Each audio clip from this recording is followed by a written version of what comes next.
ક્યારેક વહેલી સવારે ઉઠીને બહાર નજર કરજો. તમને ઘાસના દરેક તણખલા પર, પાંદડાની દરેક ધાર પર નાના નાના ચમકતા પાણીના ટીપા દેખાશે, જાણે કોઈએ હીરા વેરી દીધા હોય. ખરેખર એકદમ જાદુઈ દ્રશ્ય હોય છે એ, ખરું ને? પણ આ સુંદરતા જોઈને મનમાં એક સવાલ તો આવે જ. આ નાના ચમકતા પાણીના ટીપા, જેને આપણે ઝાકળ કહીએ છીએ, એ આખરે આવે છે ક્યાંથી? ચાલો આજે આપણે આ સુંદર રહસ્યને ઉકેલીએ. જુઓ, સૌથી પહેલાં તો એક વાત સાફ કરી લઈએ. ઘણા લોકોને એવું લાગે છે કે ઝાકળ એટલે વરસાદનું જ કોઈ નાનું સ્વરૂપ. પણ ના, એવું બિલકુલ નથી. ઝાકળ આકાશમાંથી નથી પડતી, પણ એ જે તે વસ્તુની સપાટી પર જ બને છે.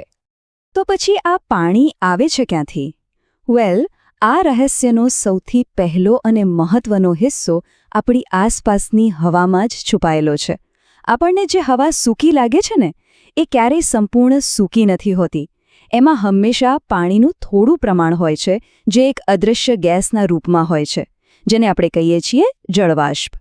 અને જ્યારે આ અદૃશ્ય જળવાષ્પ ફરીથી પ્રવાહી પાણીના ટીપામાં ફેરવાય છે, બસ એ જ જાદુઈ પ્રક્રિયાને વિજ્ઞાનની ભાષામાં કહેવાય છે સંઘનન, એટલે કે કન્ડેન્સેશન.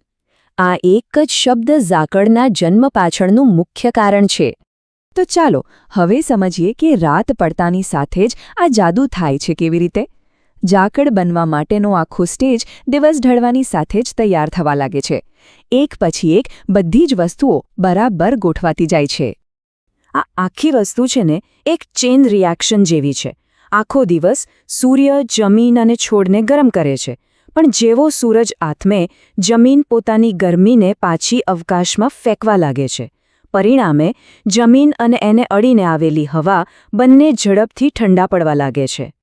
અને હવા જેમ જેમ ઠંડી થતી જાય ને, તેમ તેમ એક ખાસ તાપમાનની હદની નજીક પહોંચે છે. આ એકદમ જાદુઈ ક્ષણ છે, જ્યાં અદૃશ્યમાંથી દ્રશ્ય બનવાની શરૂઆત થવાની છે. અને એ જ જાદુઈ ક્ષણને કહેવાય છે ઝાકળ બિંદુ અથવા ડ્યૂ પોઈન્ટ. આ એવું તાપમાન છે જ્યાં હવાની જળવાષ્પને પકડી રાખવાની શક્તિ ખતમ થઈ જાય છે.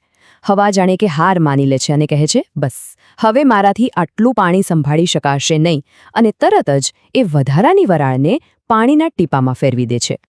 આને આમ સમજીએ, જ્યાં સુધી હવાનું તાપમાન ઝાકળ બિંદુ કરતાં ઊંચું હોય ત્યાં સુધી બધું બરાબર છે, પાણી વરાળ બનીને જ રહે છે. પણ જે ક્ષણે રાતની ઠંડકને લીધે હવાનું તાપમાન ઘટીને ઝાકળ બિંદુને અડી જાય છે, બસ એ જ સેકન્ડે સંઘનન શરૂ થઈ જાય છે અને ઝાકળ બનવા લાગે છે. પણ હા, આ ઝાકળ બિંદુ સુધી પહોંચવા માટે અમુક ખાસ સંજોગો હોવા જરૂરી છે. એટલે જ તો દરેક રાત્રે આપણને ઝાકળ નથી દેખાતી. એના માટે એકદમ પરફેક્ટ માહોલ જોઈએ.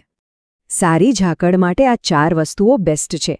આકાશ એકદમ સાફ હોય તો જમીનની ગરમી ઝડપથી ઉપર જતી રહે. હવા શાંત હોય, જેથી ઠંડી અને ગરમ હવા એકબીજામાં ભળી ન જાય.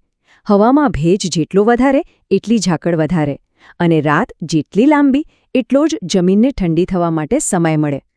પણ એક મિનિટ, એક સવાલ એ પણ છે કે ઝાકળ હંમેશા ઘાસ અને પાંદડા પર જ કેમ વધારે દેખાય છે?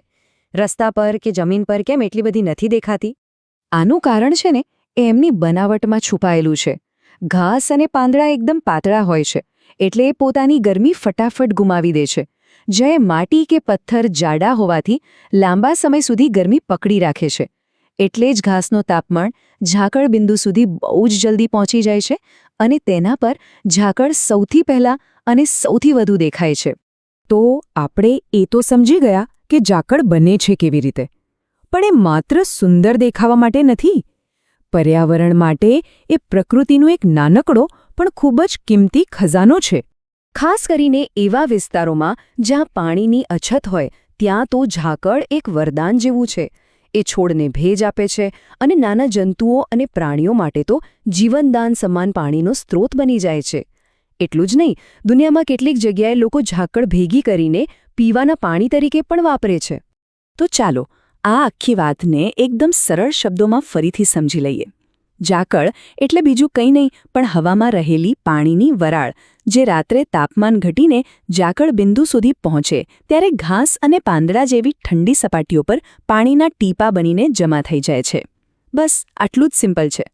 આ ખરેખર વિચારવા જેવું છે નહીં કે જો કુદરત દરરોજ રાત્રે આપણી નજર સામે હવામાંથી પાણી બનાવવાનો આ અદ્ભુત જાદુ કરી શકે છે, તો જરા કલ્પના કરો આપણી આસપાસ એવી બીજી કેટલી અદૃશ્ય અને અદ્ભુત પ્રક્રિયાઓ સતત ચાલી રહી હશે, જેના પર આપણું ક્યારેય ધ્યાન જ નથી જતું.